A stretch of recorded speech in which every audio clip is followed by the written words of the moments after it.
Okay, so welcome back to another video. Sorry again, it's been such a long time since I last made a video. But it's going to be another games I have recently completed. And yeah, I think it's been about 2 months or something since I last done one of these. So yeah, it's been a long time. And I wouldn't say I've really been playing that many like new games. Like I've been replaying a lot of games I've not like played for like many years. And most of these games are games that I've only beaten like once in my life, so I kind of wanted to like revisit them and see how they hold up. And for a lot of them, it felt like playing a new game again because I'd forgotten quite a lot about the games. So yeah, let's get on with it, shall we, guys? So we'll start off with the two games that like beat for the first time, and that was Nexomon and Nexomon Extinction. So yeah, these games were exactly what I thought they were going to be. They're just like Pokemon like style games on your PlayStation or your Xbox, because obviously you don't get Pokemon games on those. So yeah, it was a nice little alternative. It kind of like scratched my itch because I do like these like monster like capturing games, how you like train monsters, evolve them, battle them, that kind of thing. So yeah, it's definitely scratched the itch. I played them back to back. Actually, longer games than I thought. I think the first one was about 25 hours or something, and the second one was almost 40 hours. So, quite long games. Maybe a little bit too long. I did feel like both games towards the end did kind of like drag on a little bit, kind of outstayed their welcome. They could have like easily shaved off like 10 hours, or at least 10 hours from the second game, maybe 5 hours from from the first game, maybe. Um, but yeah, I'll start off with next one, the first next one. Yeah, it was a good enough game. Like when you play the second game, you definitely notice an improvement, like a massive improvement. I do think it would be quite hard to go back to the first next one now after playing the second game because it just improves on the game like so much. But the first next one is a good start. I do feel like there's some things that are a bit lacking. Like for some reason, like status effects are like overpowered. Like if you get like binded, basically you can't attack, and it's like pretty much guaranteed that you'll never be able to attack, and it's very annoying when that happens. As well as like the other status effects, it always like seem to like always like work, like no matter what, and never seem to fail. So that was definitely something that definitely improved in the second game, thank God, because that was really frustrating.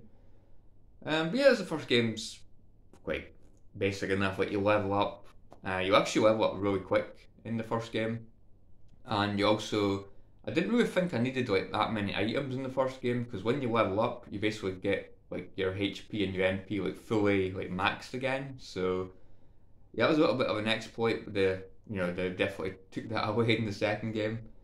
Um, so yeah, I did feel like Nexomon 1 was a good start. Enjoyed myself, and yeah, completed it. I'd probably give it a 7 out of 10. Probably, I think it was fine for what it was. And then next one, Extinction. Like I say, it did improve on a lot of things. Um, Leveling up's a lot slower. It feels more like Pokemon. It takes a little bit longer to level up, and when you level up, you don't get your HP and MP back, so you have to use items. So it's definitely a lot more challenging in the second game. And also, their opponents' like level seems to like cap to yours, so you never feel like you're overpowered, and you also don't feel like you're too under leveled either. Apart from maybe some of the boss fights. So that for me is, it was okay. I actually prefer like games where you can like be overleveled if you really like feel like you want to be overleveled. If you want an easier time, I think I do prefer that rather than when like it's capped, so like your opponents can be always like 2 levels, like 2 levels behind you at most kind of thing. So yeah, I did feel like that was a little bit annoying. I will admit that, but overall, I do still think the game's improved a lot more with better characters, probably. I like your side character, Coco's like a little cat guy. And in the first game, your side character's a little robot, which Atlas, I think he's called. He was fine as well, but I prefer Coco in the second game. He was a lot more like sarcastic and bit douchey at times, but he was really funny. Like I really got a lot of like chuckles out of that guy. And in the second game, your like tamer does the thing like Ash Ketchum does in Pokemon, where he kind of like when he gets like a new badge, he like kind of like spins around and shows his badge. He does that in this game, and like your companion Coke was like, "Do you have to do that every time you get a new badge?" So it kind of like takes the mick out of you. So I like that. So yeah, overall second game's an improvement.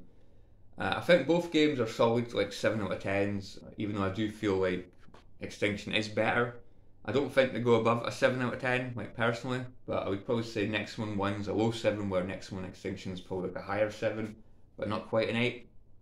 So yeah, if you want Pokemon on your PlayStation or Xbox, give these a shot. Like they're not amazing, but they're definitely like full of charm, full of personality, and if you like monster raising games, yeah, I'd definitely say they're worth a shot. I think they're making a third one, but it's going to be more like an open world kind of game. So, I'm not sure about that. That's going to be different. Next one is Nier Replicant, which I need to read out. Version 1.22474487139. Apparently, I don't know why. I know these games are kind of like robotic and stuff, so they're a bit weird with their like codes and things. Yeah, Replicant. I'm gonna say that rather than woman the numbers. So yeah, I've played Nier Automata, which I really liked. I thought it was an amazing game. Never played the first Nier on PS3 or Xbox 360, and this is basically just like a remaster or a remake. I think it's more like a remake. I think there is some things in this game that are different to what it was on the original version.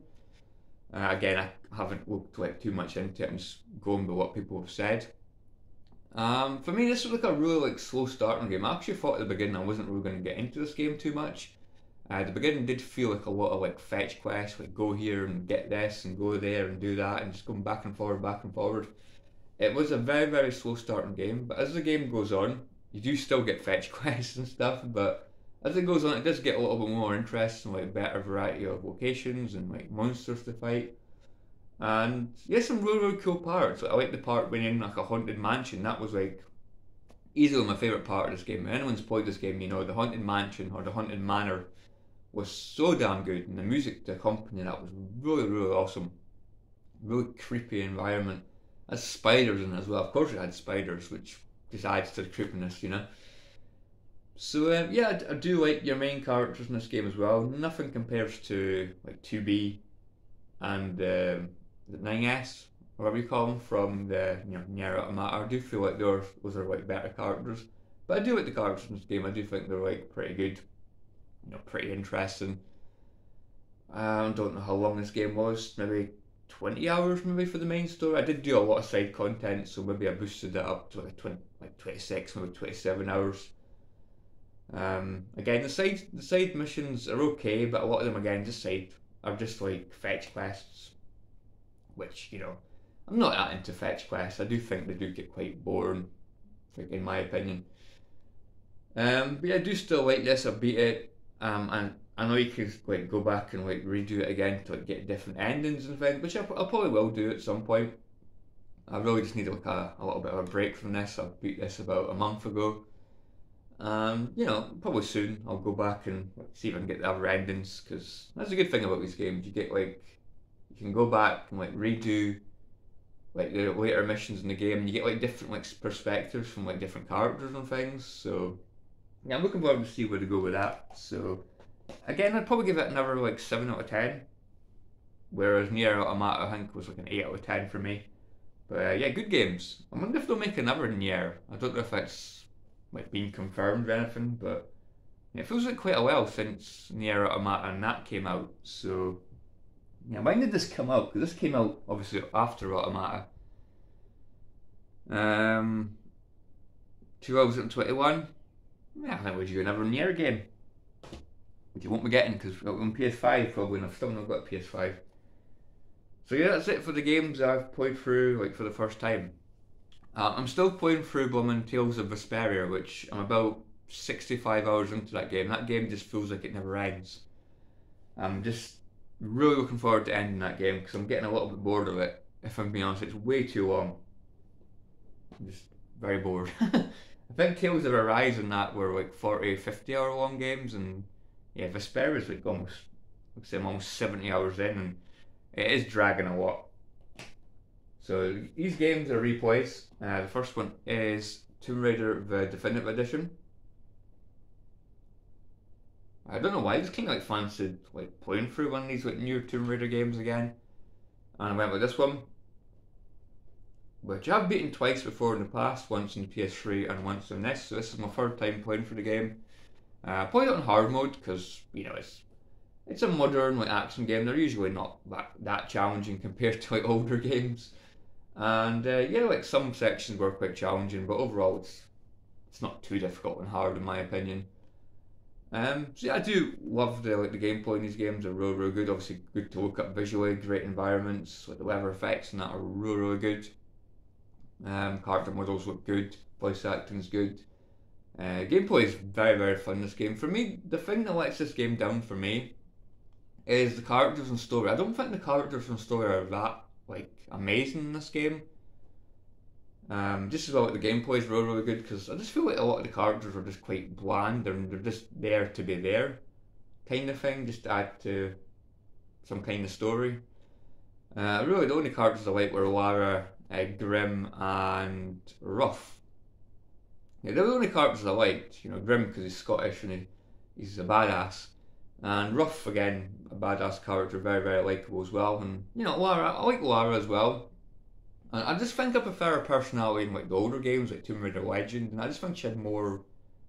I don't know. I just think she had more sass about her. I guess I don't know. I think she had more personality than Lara in these games. But I still like her. Don't get me wrong. I just think she's a bit moody in these games. But I suppose it's kind of understandable because this is supposed to be like her first adventure before she became the Tomb Raider. Yeah, I like it. I think I'll give it a solid 7 out of 10 as well. I think I liked it more like back in the day. Because I'm sure I put this in like my top 10 like favourite PS3 games back in the day, which I don't know if I'd do that now. But I still think it's a solid like 7 out of 10. Honestly, I prefer. I remember liking Tales of Tomb Raider. That's the next one. Now I think I remember liking Tomb Raider or Rise of the Tomb Raider more. I'll get there eventually. Yeah, Rise of the Tomb Raider. I remember that one being like better. I think I just liked the environments in that better in that game from what I can remember. But I just think characters in those games kind of drag it down a little bit. I'm just not into like Sam, and I think Jonah's better in the second game. I remember Jonah being better in that game, but yeah, just a lot of characters are quite forgettable. Single PS3 game, I think. Aye. Killzone 3. So I only beat this game like once, so it was good to go back and play through this game again, since I've beat Killzone 2 like I think 3 or 4 times. Absolutely love Killzone 2. Yeah, I only had one playthrough this game, and again this is like one of these examples of going back to a game like so many years later. It must have been about 8 years at least, 8 or 9 years. And a lot of this just felt fresh to me. I remember some of the areas, but a lot of this was very forgettable. And going back, I've got to say, I absolutely love this game. This game is so damn good. Very short game, like a 6-hour long game this is. It's really not that long at all. And the thing that really amazed me about this game is the graphics. The graphics they almost look like, they could be like an early like, PS4 game. Like the graphics are amazing in this game, like beautiful environments. Just everything about this game just looks like phenomenal. It really does. Shooting is really damn satisfying, like the sound effects of the guns. It just feels like you have like a lot of impact when you're firing your guns. I really like the main villain in this game, Stahl. I think Stahl's probably my favourite Killzone villain. Like I like Radek in Killzone 2. He's a badass character. But for me in this game, Stahl's like more like an over the top like villain, and I usually prefer over the top villains. They're just more like entertaining to me. So. Yeah, Stahl. I love Stahl. Stahl was great. Very entertaining character. I was always very happy when he was in a cutscene because he was a very entertaining guy. Just an absolute maniac. Yeah, just really a great game. The only thing I'd like give a negative about this game was I do feel at times there's like a few too many like vehicle sections, flying missions or missions you're in like a vehicle, like a tank kind of thing, and those kind of dragged on a little bit. But apart from that, really kick-ass game. 8 out of 10 for me. I loved that game. I thought it was a phenomenal game. I do still prefer Killzone 2, but that's a really, really good game as well. Another one is Black. So this is one that I must have played for about 10 years ago, and I always wanted to go back and play it to see if it was as good as I remember it. And overall, I wouldn't say it's quite as good as I remember it. It's still like a phenomenal game. It's still like really good to look at. Like the damage, shooting through walls and things. It's for a PS2 game. It's like way ahead of its time. This is a game for me. It starts off better than it ends. It starts off like really good. Like that first mission when you're in the streets and that, it's all kicking off. It's just a phenomenal level. And the second level when you're in like a forest and things, and then there's a level you go through like a cemetery. Really good levels. And then there's like parts where you get to like this like bridge level. It just kind of like drags on forever. And that was a really frustrating level. That was a really difficult level, the bridge level. And then the final like mission in the game is really hard, especially the final room in the game. That was just, it was just batshit crazy basically. It was really challenging. So yeah, Black. The things that let Black down is, in my opinion, it does get a little bit repetitive. I do feel like the shooting and that is fun, but there's not like a lot of like enemy variety. And later in the game, it just feels like a lot of the enemies are just like bullet sponges. Like you just take loads and loads of shots to kill them. And also the checkpoint system. This game is quite damn challenging, and you can like go for like 10, like 12 minutes without a checkpoint, and if you die, you have to go back, say 10, 12 minutes. That is a little bit annoying. They definitely could have like improved like the checkpoint system in this game. Especially like the later levels. It didn't start off like too challenging, but as the game goes on, it gets harder and harder, and yeah, it can be a pain losing a lot of like progress. But I really like Black. Black's still a really good game. A solid 7 out of 10 game. The story's not like anything major. You play this game for like the shooting and that. You don't really play it for the story. The story's like you're in an interrogation room and you're kind of like going over like events that have happened, and then like you dive into a mission and stuff, and then you go back to the interrogation room at the end of the mission, and you know that just basically goes on. So yeah, still a 7 out of 10 game, good game. Next game, well, actually I'll do this one first. Next one is Midnight Club 3 Dub Edition Remix. So yeah, it's another racing game I haven't played for probably like 8 or 9 years or something. Maybe even 10 years. It's been a long time. And I always remember this one being like a phenomenal game. Packed full of content and stuff. Like, we spent ages trying to like 100% this game. So I beat the game and I got about 40 something percent. So yeah, I did like the main story, I did like the main tournaments, but there's so many like side missions you can do as well to rack up like money and I guess reputation or something, I don't really know. But yeah, this game starts off a hell of a lot of fun, quite fair, like difficulty wise, and then it gets to a certain point where this game just, the difficulty just escalates like absolutely crazy, and it gets to the point where you have to like do like races like, I don't know, 10 times because they're really challenging. Later in the game, I just feel like the car, like, I just feel like your opponents can like handle corners and that, and they seem like a lot faster than you like, for a lot of the missions. It's definitely like the rubber band, like AI kind of thing as well. You never feel like you're too far in the lead in this game, which I'm not really a big fan of rubber band AI. It can be a little bit annoying. So what I did intend to like, or what I did do for a lot of these missions is save my boost up to like the end of the mission or the end of the race, and then just like drain my boost. Because if you use it, your boosts and that quite early on, your opponents are just going to catch up to you. So I definitely feel like it's better to like leave your boost to the end and then just go flying at the end and hope for the best and hope you don't crash. I still think this is like a phenomenal game. Like, it is really fun. That's the only thing that lets the game down for me is the difficulty spike at the end, like the last quarter, or even like the last half of the game. It's really difficult. Music's phenomenal though, very catchy music, and very good gameplay. Yeah, probably a number 7 out of 10. It's a theme for this, 7 out of 10. And the last game is another PS2 game. and that is Onimusha Warlords. So again, this is another game that I always wanted to go back and play through to see if it's as good as I remember it, because I love the Onimusha games. Onimusha games are real good. Well, 1, 2, and 3. I've not played Dawn of Dreams yet. I do want to get that at some point. But yeah, Onimusha Warlords. I do feel like this game's still another real good game. A samurai game with like Resident Evil like tank controls, which a lot of people don't like tank controls, but I'm perfectly fine with them because I grew up with Resident Evil, so tank controls are just like I'm so used to them. And just like tank controls are kind of like part of me when it comes to video games. I'm just so used to them. But yeah, a great game. Like very short game. You can beat this game in, what, 4 or 5 hours if you know what you're doing. Probably it is quite short. A negative with this game was the cutscenes. You can't actually skip cutscenes in this game, which is very annoying, because if you die in a boss fight or you die in like a puzzle section, because there's a really annoying puzzle section in this game, you have to like watch the cutscenes over and over again. You can't skip them. So yeah, that's definitely something I believe they improved on in the second and third game. So I just don't really know why they didn't have an ability to skip cutscenes. I just think that's really weird. Just don't really get that. Because even like Devil May Cry 1, you could skip cutscenes. I'm sure that was running about the same time as this game. So yeah, it's kind of weird.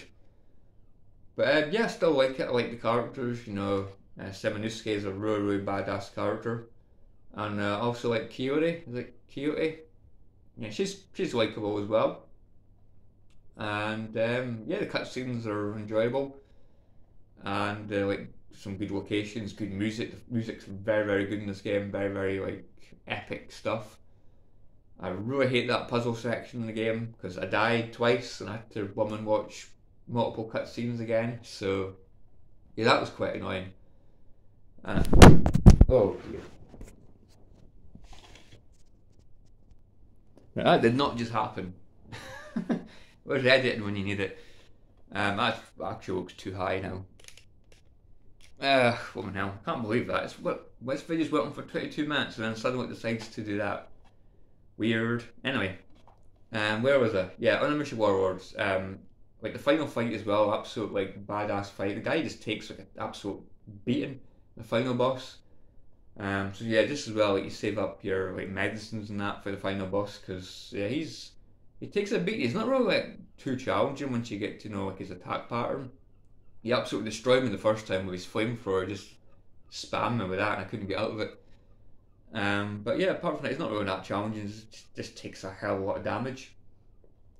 So yeah, Onimusha Warlords again, another solid like 7 out of 10 game. I've actually started Onimusha 2. So I'm probably going to do an Onimusha like marathon, play 1, 2, and 3, and I don't know, maybe get Dawn of Dreams at some point. But yeah, I'm really liking the Onimusha series. It's really good. Capcom really need to like bring it back. I know I'm more of a fan of Devil May Cry than like Resident Evil, but I still think Onimusha's definitely got like a big fan base, and yeah, I still think they'd like benefit from bringing it back. And I don't really know why this is the only one that's got a remaster for PS4. Why haven't they remastered 2 and 3? They should have remastered them all as like a trilogy, like what it did with Devil May Cry.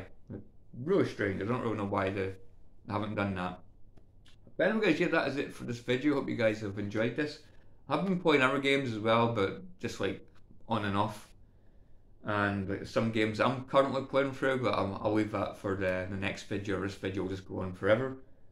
I better like stop before my camera drops again, because it's just looking a little bit like wobbly there. So anyway guys, yeah, I'll catch you all in the next video. Let me know what you've been playing, let me know what you think of any of these games, and yeah, as always, I will catch you all in the next video. See you guys, thanks for watching.